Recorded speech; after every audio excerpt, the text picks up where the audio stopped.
Hi guys! Welcome back to Cookingee! For today's recipe, magluluto tayo ng Paksiw na baka.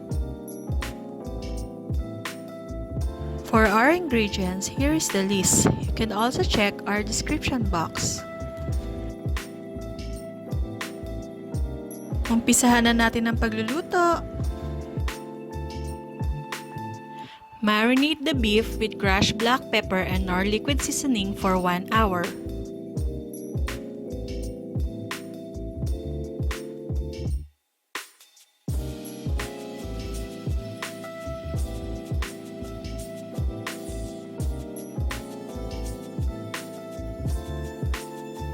Heat oil in a pan.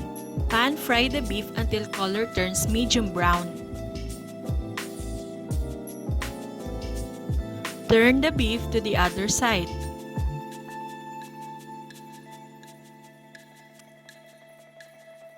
When the beef is cooked, set it aside.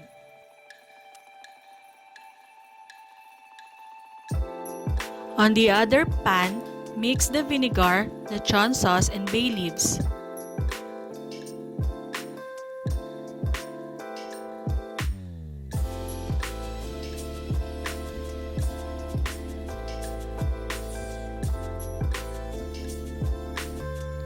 Add 1 cup of water and let it boil.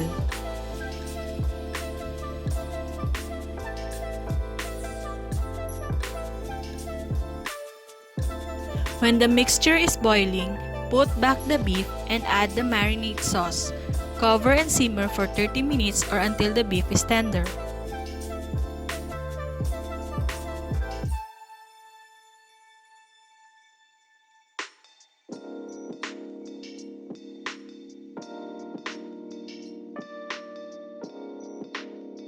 When the beef is tender, uncover and simmer until the sauce thickens.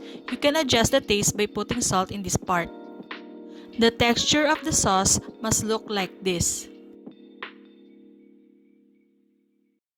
Luto na! Share it with your family and loved ones.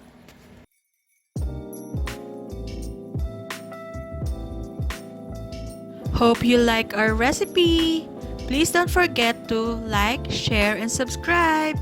See you on our next vlog. Bye!